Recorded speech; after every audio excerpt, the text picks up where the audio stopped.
हर एक सेवा अपने लिए और विश्व कल्याण के लिए होती है। हम ज्ञान सुनते हैं तो वो भी अपने कल्याण के लिए और विश्व के कल्याण के लिए कर रहे हैं कि हम अपनी बुद्धि, अपनी एनर्जी को सही जगह पे लगा सके और हम सही जगह पे जा सके। इसलिए हम अपनी बुद्धि को, अपनी ऊर्जा को, अपने समय को सही जगह पे लगाते हैं।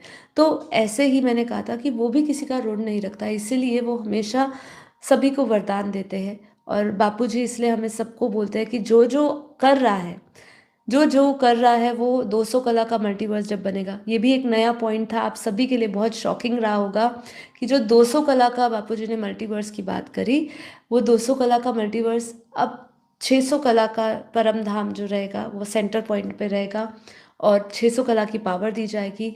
और 200 से 500 कला की जितनी भी आत्माएं हैं जिनको पावर दी जा रही है, 200 से 500 कला, बेहद की ये कला नहीं है, 200 से 500 कला की पावर है, उनको इसी मल्टीवर्स में रखा जाएगा। और ये मल्टीवर्स का जो एपी सेंटर है वो यही स्थान अहमदाबाद, जैसे हमेशा बोलते हैं, सर्व सेंटरों का बीज रूप अर्थात योग, बीज रूप से कनेक्शन अर्थात योग जो समझाया जाता है, उसी के अनुसार ये सेंटर पॉइंट होगा और इसका जो एक्सपेंशन होगा, इसका जो स्पेस होगा, वो हमारे यूनिवर्स तक जाएगा।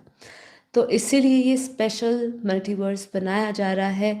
आने वाले टाइम में बापूजी और भी वीडियोस बनवाएंगे, बताएंगे कि इससे भी पावरफुल आत्माएं जो है, जो 600 से ऊपर 1000 कला की पावर जिनको दी जा रही है, वो आत्माएं कहाँ जाएगी, क्योंकि सब अपने अपने स्थान पर तो जाएंगे, ये तो डिसाइडेड है। 100 कला की काल अग्नि होगी, अगर अगर 100 कला की काल अग्नि होती है तो 100 कला की काल अग्नि के लिए हाई पावर चाहिए आपको उस काल अग्नि से बचने के लिए। तो वो काल अग्नि को बचने के लिए क्या है, 200 कला का परम प्रकाश उतारा जाएगा और वो परम प्रकाश 200 कला से फिर धीरे धीरे 300, 400, 500 ऐसे कला की पावर, उनका क्रिएटर, सेंटर पॉइंट में जो क्रिएटर है, क्रिएटर कौन है, पहली पीढ़ी का एक रूप रखा जाएगा, वो सभी को पावर देंगे। नीरू माँ सबको पावर देंगी, क्रिएटर को, और क्रिएटर से सभी को पावर दी जाएगी और ये पूरा नया मल्टीवर्स का स्पेस बनाया जाएगा।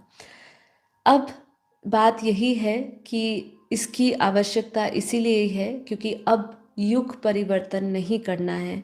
अब हमें ये नहीं करना है कि भाई ये कलयुग के बाद सतयुग आए, फिर वापस त्रेता द्वापर, ऐसे कितने युगांतर बीत चुके हैं और इतने ही युगांतर ऐसे बीतते रहेंगे। तो ये समझिए कि एनर्जी वाइज जो हमारे तत्व है धरती के या इस पूरे ब्रह्मांड के, वो धीरे धीरे तत्व डिप्लीट होते जा रहे हैं, मतलब नेगेटिव होते जा रहे हैं। अब इस एनर्जी के साथ जब नई क्रिएशन भी की जाएगी, मान लीजिए, मेरा मानना ये है कि जब सतयुग भी